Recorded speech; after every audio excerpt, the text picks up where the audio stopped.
It's 103 FM. Great to have Alec Averinos in the studio this morning.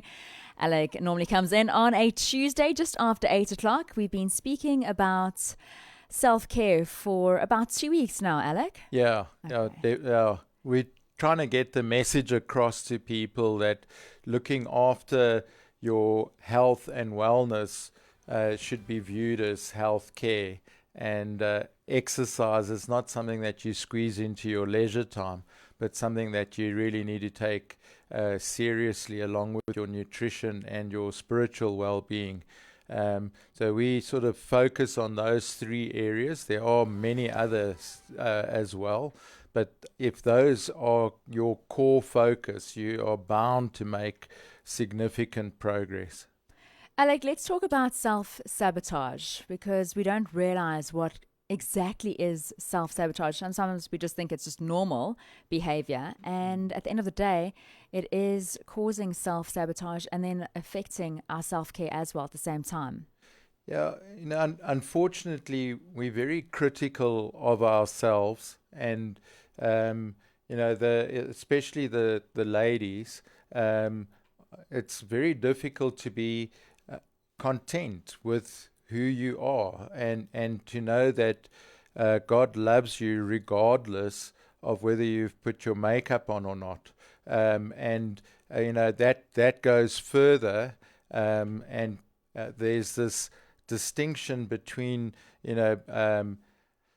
what's the right word I'm looking for? You mentioned it a little earlier when we were talking about your going from looking after yourself to actually putting the emphasis on your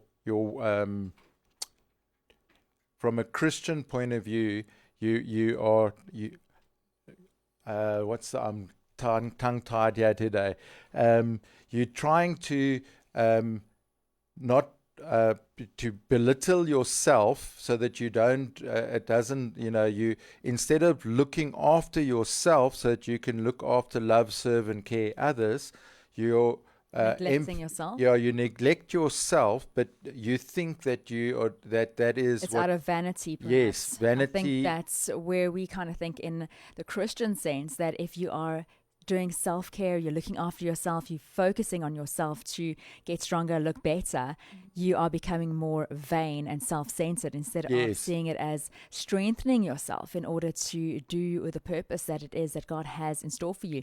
So, for example, I often use the Joyce Meyer example where in her 60s, the Lord told her she needs to start training every single day because he's got more in store for her in her ministry. And that her strengthening in her physique meant that she was able to be fit when it comes to traveling and standing on the stage for many hours and things like that, and moving from thinking that because you are spending this time on focusing on yourself, be it for an hour a day or twice a day for 2 hours, whatever it may be, that you are now becoming vain Yes. and not focusing on the ministry. Yes, that's exactly what I'm getting at. And the point that I was trying to make there is that the distinction is that your purpose needs to be to glorify and serve the Lord. And to do that, you need a healthy, strong body. And that houses your spirit. So they're all interconnected, and we've spoken about needing to have them all being in alignment and pulling in the same direction. So you've got this tug of war that we've spoken about between your carnal nature. And there we're inclined to try and take the easy way out and to look for comfort. But growth, as we've said, is on the other side of being uncomfortable. So we need to seek out challenges. We need to seek out and experiment with things that take us out of our comfort zones. And on the self-sabotage, one of the things is having the opinion that you know enough. Whereas we need to have this growth mindset, and we need to be experimenting and growing until the day we die. And this journey of self-discovery and building your character instead of your popularity, and trying to focus on what's important, relationships, instead of your vocation, and trying to make as much money as possible.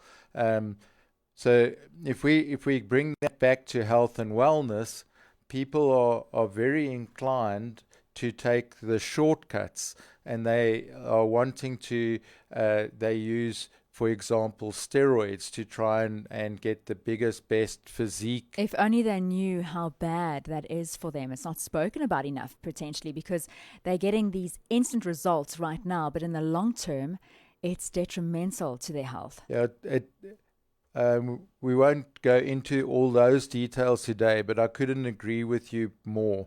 So, and on the ladies' side, there's they nip and tuck and inject and Botox and all sorts of things to try and improve how they look outwardly.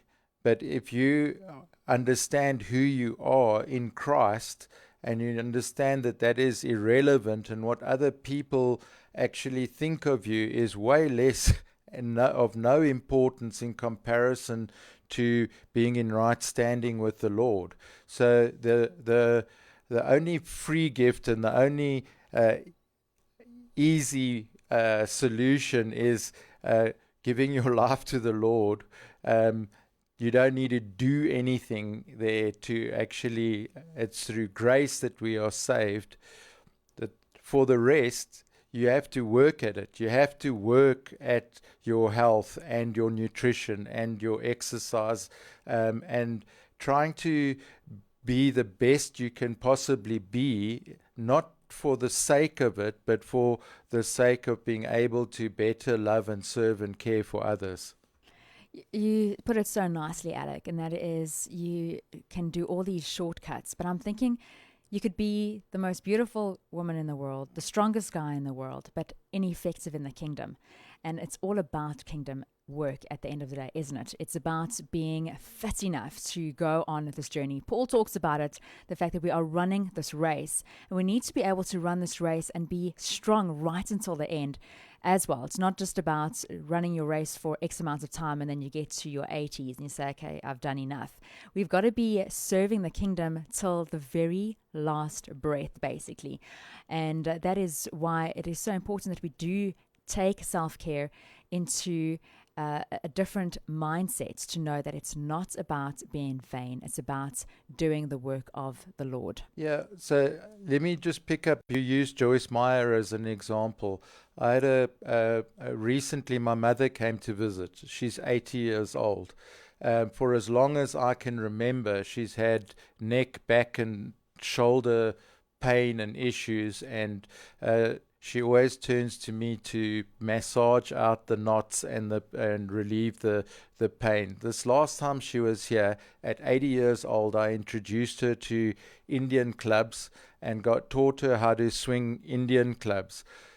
Sunday, I spoke to her on the phone, and for the first time in her life, really, she's now in a much, much better place, and those rotational movements, and we're not talking about heavy weights. It's about improving your mobility and getting your joints and muscles and everything to work the way they were intended to. And now it's relieved and done all of that. And that we should have done that years ago. It would have made such a big difference to the quality of life for her. So there are so many things that we could and should be doing that don't take a lot of time and effort, and you will reap the benefits of it. So we've spoken before about sort of just thinking. I mean, we all know if something is good for us and good for others, or if it is detrimental to ourselves and detrimental to others. So if something is detrimental to you or to others, don't do it. And if you know, for example, that you've got an addiction or a bad habit, then you know what you need to do to fix it, and only you can do it. So the self-sabotage things are like things like procrastination. You don't have clear goals that you're working towards. You've got addictions. You avoid commitment. So you can't trust yourself. You don't follow through on your intentions, and that's because you don't have a strong drive and a purpose and a goal that you're trying to achieve, which will help you to actually stick with being more physically active and nutrition. So, yeah. Alec, we speak about this having this goal, a reason for getting stronger, getting fitter. First of all, before I even continue on that, you've said in the past that you can start getting fitter and stronger at any age, and your mother is just living proof of that, which is great. And you remind us that you first train to get stronger, to get your mobility better, and that is also, once again, what your mom is doing. But having a goal in front of you is definitely a motivating factor when it comes to getting stronger, which will lead to getting fitter. Because if you enter a race, for example, be it a 21K race, chances of you just getting to that start line and not preparing anything other than getting your shoes cleaned for the event is highly unlikely. There's a journey that takes place where you get stronger to do the 5Ks, to do the 10Ks, and eventually maybe you've only done up to 10Ks, but you can get to that start line for the 21-kilometer race with confidence. Yes, and I think the point that you're making there is that, if your goal is a 21K and you are a total couch potato, that's a big stretch. So you need to have interim goals in order to help you achieve your ultimate goal. So you first start with a 5K, then a 10, and so on, and you build up towards it. But at least you've got something that you're working towards. But the problem with a goal like that is that after you've achieved that goal, then what? So it's a marathon, of course. Yeah. So yes, you can continue down that road, but if your purpose is to be to change from just wanting to achieve a specific event or to lose a specific amount of weight, you must change your mindset to say, I want to be a runner. I want to be healthy. I want to live the rest of my life at a weight, not just a goal to get to it, but then sustaining it and being able to stay the course. And that goes in our spiritual walks too. How many people actually finish the race strong? How many people, even in ministry, lose the plot before they actually kick the bucket? So you want the Lord to say to you, well done, my good and faithful servant. You want to finish the race strong. So, yeah, we've all started. We're all somewhere on this journey. And the point that we're trying to make here is that it's very easy for you to actually make improvements. You're not competing against other people. You're competing against who you were yesterday. And there's always room for growth and improvement. I really like that you're not competing against others. You're just competing about being a better you. Alec, great to have you in again. Looking forward to continuing on this discussion. I think we need to talk more about that self-sabotage topic. I think we don't realize sometimes what is self-sabotage. We're just going on with our everyday lives, not realizing, procrastination, for example, key. Do we even realize that it is a self-sabotage measure towards our self-care? And we can talk on a few more of that in the weeks to come. And I think it's also well worth looking at the shortcuts, looking at steroids and what it does to people, looking at Botox and that kind of thing and what it does. I think we just see the instant results. We don't need to work for it. But sometimes I think if you're going to go under the knife for some work to be done. I think it's going to be better just to go out and get exercising and get going rather than that kind of way of doing that. Yeah, well, I would encourage anybody that is even remotely contemplating either cosmetic surgeries or steroid use and abuse. It doesn't start off as abuse, but it grows and it becomes worse and worse. Just go onto YouTube and just do a few searches and look at the horror stories that are documented and that are out there of what happens and how things can go wrong and how detrimental it is. So yeah, there isn't a shortcut, and your physique should be a byproduct of your lifestyle. It's not a goal in and of itself. So if you are leading a healthy lifestyle, your physique will show it. And if you're in a bad place, only you can get yourself out of that. It's a lot easier, as we've said, than people think. And just get started. Starting is the hard part. And make it as easy for yourself to start as possible, and then just stick with it. And then over time you can make improvements, and you will reap the rewards.